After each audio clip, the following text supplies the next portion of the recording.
Assalamualaikum warahmatullahi wabarakatuh. Perkenalkan, saya Devi Lestiasari, anggota tim asisten ilmu tanah aquaculture tahun 2020. Di sini saya akan menjelaskan materi praktikum mengenai penentuan tekstur tanah.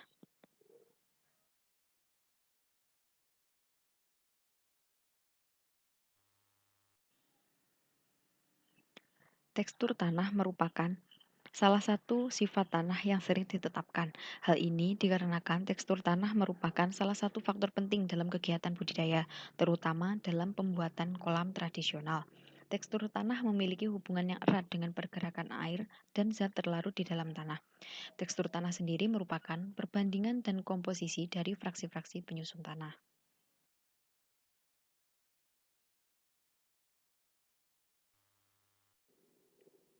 Fraksi penyusun tanah dapat dibedakan menjadi tiga. Yang pertama ada pasir atau sand, debu atau silt, dan liat atau clay. Setiap jenis tanah memiliki proporsi dan komposisi fraksi penyusun yang berbeda-beda. Fraksi yang paling dominan akan menentukan tekstur dari tanah tersebut.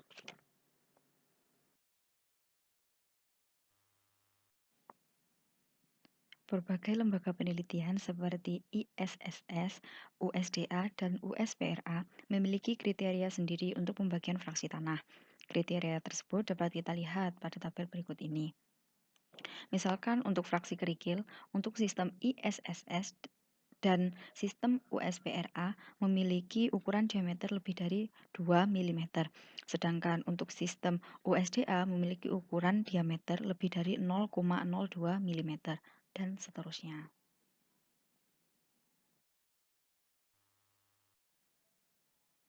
Berdasarkan perbandingan fraksi pasir, debu, dan liat, tanah dikelompokkan menjadi 12 kelas, diantaranya pasir atau sand, pasir berlempung atau loamy sandy, lempung berpasir atau sandy loam, lempung atau loam, lempung liat berpasir atau sandy clay loam, lempung liat berdebu silty clay loam, lempung berliat clay loam, lempung berdebu silt loam, debu silt, liat berpasir sandy clay, liat berdebu silty clay, dan liat atau clay.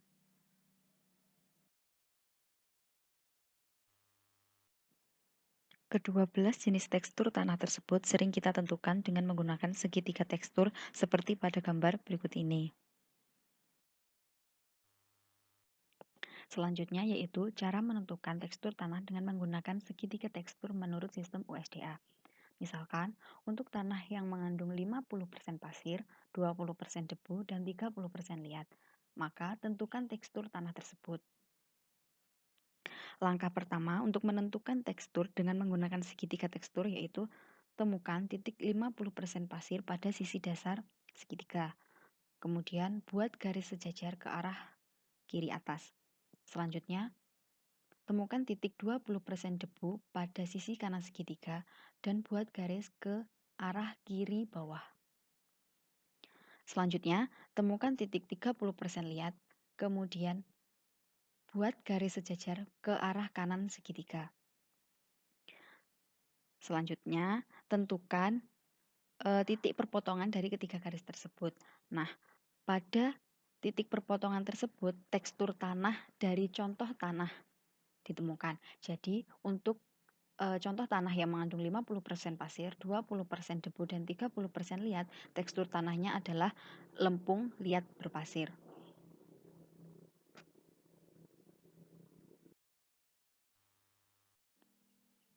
Penentuan nilai tekstur tanah dapat dilakukan secara kualitatif maupun kuantitatif. Cara kualitatif dapat dilakukan dengan survei lapangan dan hasil penelitian berupa sifat atau kualitas tanah. Sedangkan cara kuantitatif dapat dilakukan dengan penelitian ilmiah dan hasil penelitian berupa angka. Namun, untuk praktikum penentuan nilai tekstur tanah ini kita menggunakan cara kualitatif. Terdapat tiga metode dalam penentuan nilai tekstur tanah secara kualitatif. Yang pertama yaitu metode feeling atau berdasarkan kepekaan indera perasa. Yang kedua ada metode hydrometer atau biasa disebut dengan metode yang lebih teliti. Dan yang ketiga ada metode pipet atau biasa disebut dengan metode kurang teliti. Yang kita praktikkan dalam penentuan nilai tekstur tanah adalah penentuan nilai tekstur tanah secara kualitatif dengan metode filling, di mana alat dan bahan yang dibutuhkan yang pertama ada contoh tanah kering, kedua ada nampan, yang ketiga ada ayakan lolos dengan diameter 2 mm, keempat ada sendok, besi atau palu, yang kelima ada kamera untuk mendokumentasikan, yang keenam ada penggaris, yang ketujuh aquades atau air, dan yang kedelapan washing bottle.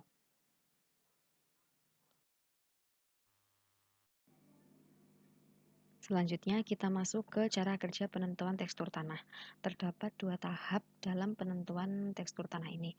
Yang pertama adalah tahap persiapan contoh tanah terusik. Yang pertama harus kita lakukan adalah mempersiapkan alat dan bahan. Selanjutnya, contoh tanah terusik kita kering anginkan tanpa terpapar sinar matahari. Setelah kering, contoh tanah tersebut dihaluskan, lalu diayak dengan menggunakan ayakan diameter 2 mm. Selanjutnya, contoh tanah siap untuk digunakan. Atau untuk lebih jelasnya bisa dilihat pada video berikut ini.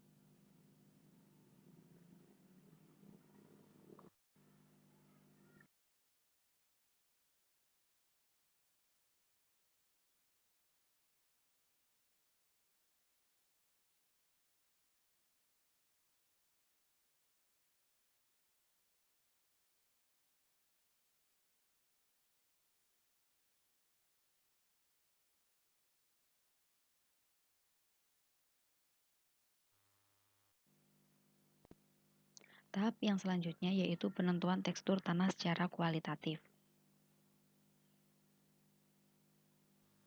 Pertama yang kita lakukan adalah menambahkan air secukupnya. Kemudian, campur air dengan contoh tanah hingga sifat liatnya muncul. Selanjutnya, tanah dibuat bola dengan cara dikepal-kepal. Apabila tidak dapat dibuat bola, maka tekstur tanah tersebut adalah pasir. Apabila bisa, maka masuk ke tahap yang selanjutnya. Pasta tanah dibuat pita dengan ditekan menggunakan ibu jari dan jari telunjuk. Apabila panjangnya kurang dari 0,5 cm atau tidak bisa, maka tekstur tanah tersebut adalah pasir berlempung. Karena ini hasilnya lebih dari 5 cm, maka dia masuk ke ring tanah liat.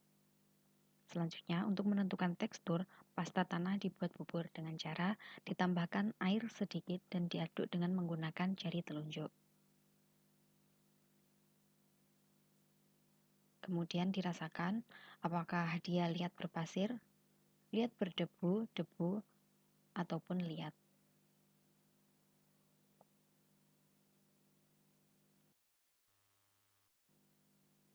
Hasil yang saya dapatkan, contoh tanah yang saya praktekkan memiliki tekstur liat berdebu karena teksturnya halus dan juga licin. Sekian penjelasan materi dari saya, ada kurang lebihnya saya mohon maaf.